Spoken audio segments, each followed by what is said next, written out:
Hai, bertemu lagi dalam pembelajaran bahasa Indonesia. Dalam video kali ini kita akan mengidentifikasi cerita imajinasi, meliputi pengertian cerita imajinasi, unsur cerita imajinasi, ciri cerita imajinasi, dan jenis cerita imajinasi bersama Anton Data.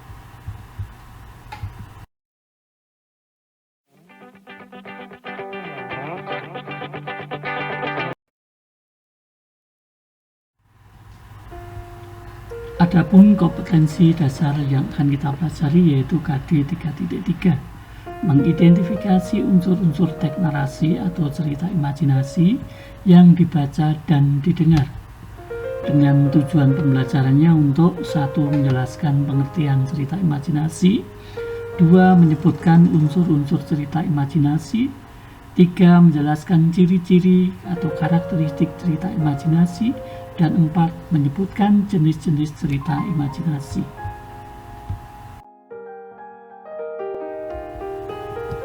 A. Pengertian cerita imajinasi. Perhatikan bagan berikut ini. Cerita imajinasi merupakan gambaran peristiwa, kemudian yang disusun berdasarkan urutan waktu kejadian, di mana peristiwa tersebut merupakan hasil daya pikir atau daya khayal pengarang.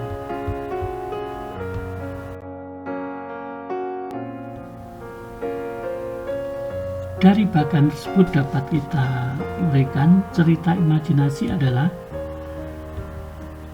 cerita yang berisi penggambaran suatu peristiwa sesuai urutan waktu terjadinya yang disusun berdasarkan daya khayal dan daya pikir pengarang.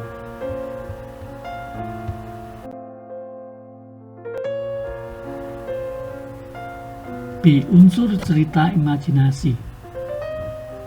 Sebagaimana bentuk karya sastra yang lain, cerita imajinasi memiliki unsur-unsur pembangunnya yang terdiri dari tema, latar, tokoh atau penokohan, alur, sudut pandang, gaya bahasa, dan amanat.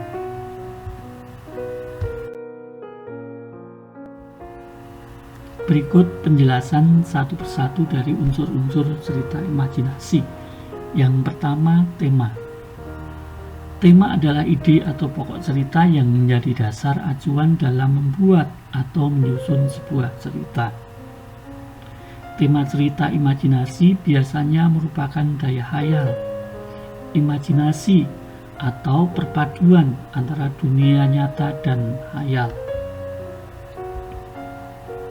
Yang kedua, latar. Latar merupakan gambaran mengenai tempat, waktu, suasana dalam cerita. Cerita imajinasi menggunakan latar lintas ruang dan waktu.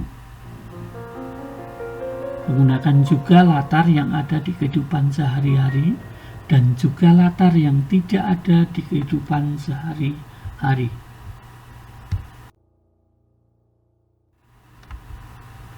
Yang ketiga, tokoh dan penokohan.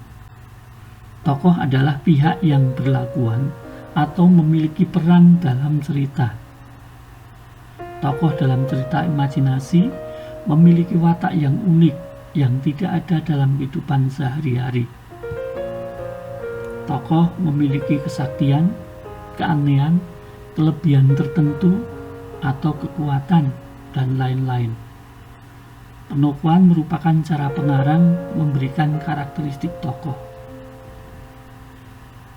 Tokoh terdiri dari A. Tokoh protagonis, tokoh berwatak baik dan sejalan dengan alur cerita. B. Tokoh antagonis, tokoh berwatak jahat, berlawanan dengan alur cerita. C. Tokoh titagonis, tokoh pembantu atau tokoh penengah.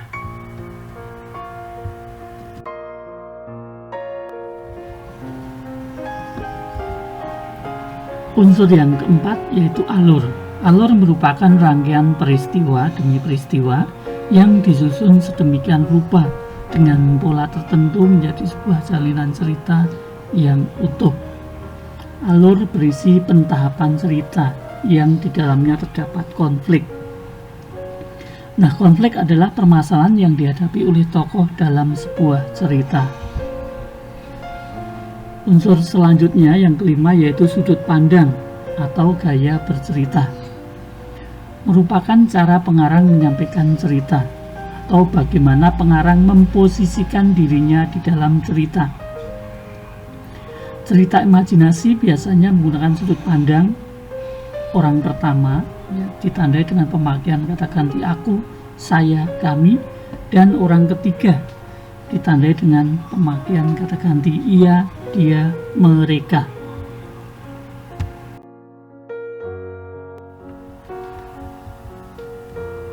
Enam, gaya bahasa. Merupakan bagaimana pengarang menggunakan bahasa dalam bercerita. Cerita imajinasi menggunakan bahasa percakapan sehari-hari sehingga bersifat informal, sehingga terkesan ekspresif. Yang ketujuh, amanat. Amanat adalah pesan moral yang hendak disampaikan pengarang kepada pembacanya. Amanat berupa nilai-nilai baik yang dapat diteladani.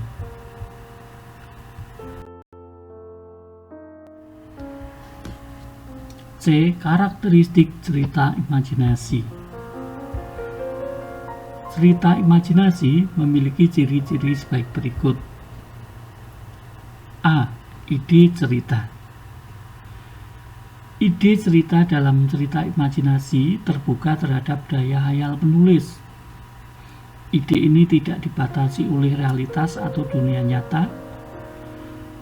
Ide kadang berupa irisan antara dunia nyata dan dunia hayal. Meskipun ide cerita sederhana, namun di dalam cerita terdapat pesan yang menarik. Biasanya berisi hal-hal yang berbau magic, supranatural, dan futuristik.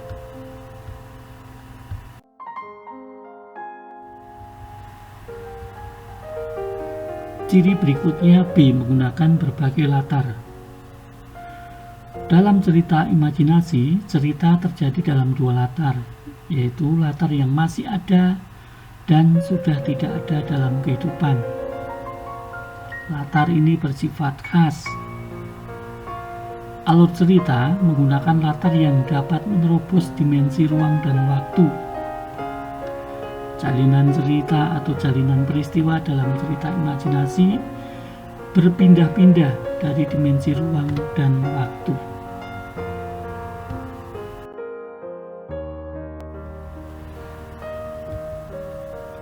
Ciri berikutnya C. Tokoh unik. Tokoh cerita memiliki watak unik yang tidak ada di kehidupan sehari-hari atau kehidupan nyata. Tokoh ini memiliki kesaktian-kesaktian tertentu. Tokoh dalam cerita imajinasi mengalami peristiwa misterius yang tidak terjadi di dunia nyata, dan tokoh mengalami kejadian dalam berbagai latar. Tokoh dapat berada di setting waktu dan tempat yang berbeda zaman.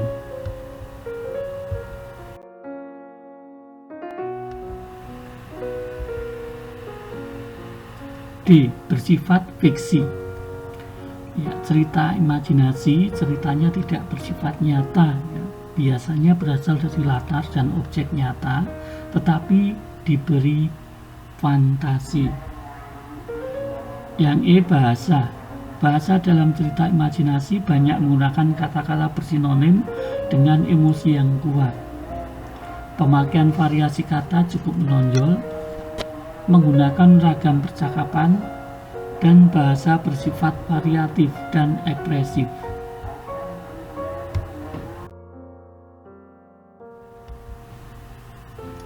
D. Jenis cerita imajinasi.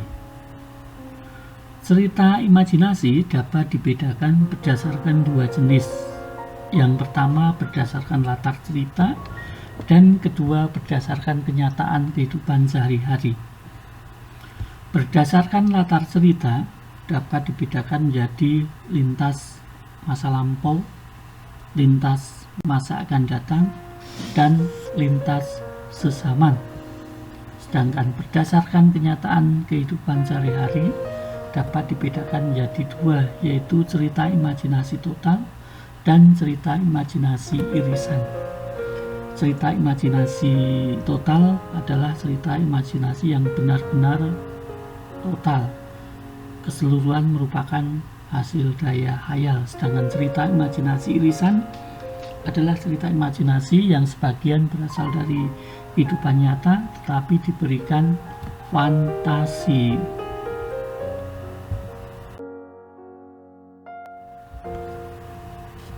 Nah, setelah kita memahami pengertian, unsur-unsur, ciri-ciri, dan jenis teks imajinasi, mari kita lakukan latihan berikut ini. Tugas: bacalah teks berikut, kemudian jawablah pertanyaan yang menyertainya. Bayangan dalam cahaya. Dar, bunyi geledek mengeram seperti singa yang mengaum kelaparan. Cuaca berubah seketika ketika terlihat kilatan cahaya berbenturan satu sama lain dengan hebatnya. Angin kencang yang terus menghantam diselingi debu-debu bertaburan dengan kencangnya. Orang berlalu lalang menuju bangunan berjajar rapi di pinggir jalan yang di setiap pintunya tertulis nama pemiliknya. Akibat kilatan guntur yang terus bersautan menuju ke tanah, sebuah lubang yang cukup luas terbentuk. Lubang tersebut terhimpit di antara dua rumah yang berdekatan.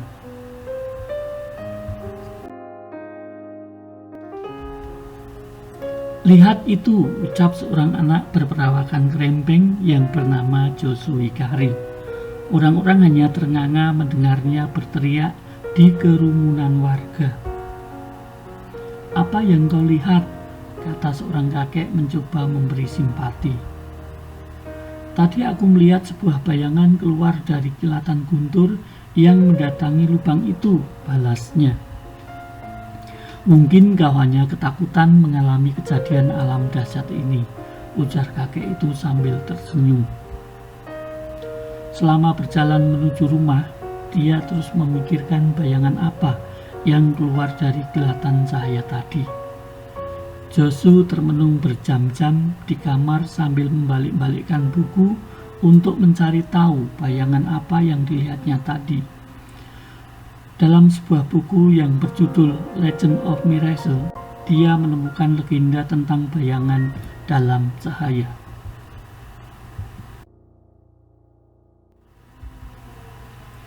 Di buku itu tertulis bahwa setiap 100 tahun akan terjadi bencana alam yang cukup besar dan bayangan kekuatan akan keluar dari sautan guntur yang terus berbenturan. Di situ juga tertulis, hanya anak dari para ninja hebatlah yang bisa melihat bayangan kekuatan itu. Para keturunan ninja hebat hanya bisa diketahui dari tanda lahir yang berupa goresan luka di bawah telapak tangan mereka yang berbentuk shuriken. Sekarang Joshua baru tahu bahwa tanda shuriken di tangannya adalah tanda bahwa ia adalah keturunan para ninja. Bayangan itu terus datang di mimpi Joshua dan meninggalkan pesan-pesan rahasia tentang siapa dirinya. Esok hari adalah ulang tahun Joshua yang ke-14. Dia hanya merayakannya bersama kakek dan neneknya yang sudah tua. Dalam perjalanan menuju sekolah, ia merasakan hal aneh pada dirinya.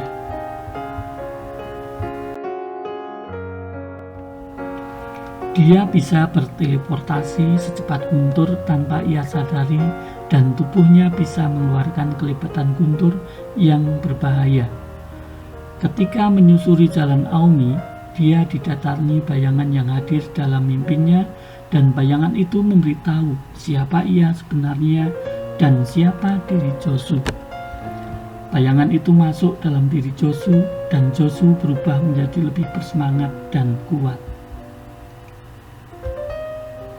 Setibanya di rumah, tiba-tiba tangannya bergerak sendiri ketika melihat vas bunga akan jatuh ketika disenggol kucing. Dia langsung pergi ke kamar dan berdiri di depan kaca dan menanyakan kepada dirinya sendiri tentang apa yang telah terjadi pada dirinya. Dengan samar-samar, Josu mendengar ada orang yang berbicara kepadanya. Ia adalah sosok bayangan yang telah masuk pada dirinya. Dia menjelaskan pada Josu tentang apa yang telah terjadi pada dirinya.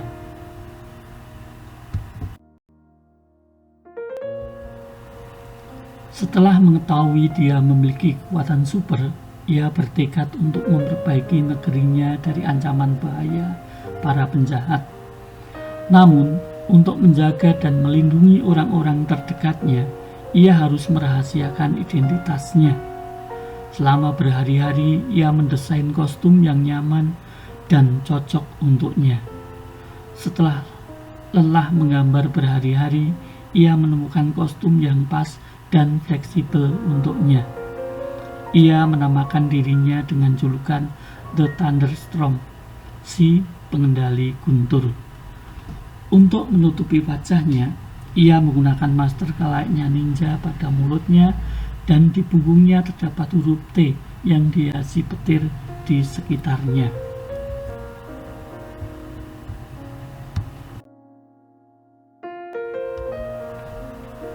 Setelah membaca cerita tersebut, jawablah pertanyaan berikut. Yang pertama, siapakah tokoh dalam cerita tersebut? 2. Di manakah cerita tersebut terjadi? 3. Apakah kelebihan yang terdapat pada diri tokoh menurut cerita tersebut? 4. Keajaiban atau keanehan apakah yang terdapat dalam cerita tersebut? 5. Menurutmu, apakah cerita tersebut termasuk cerita imajinasi? Jelaskan jawaban kalian.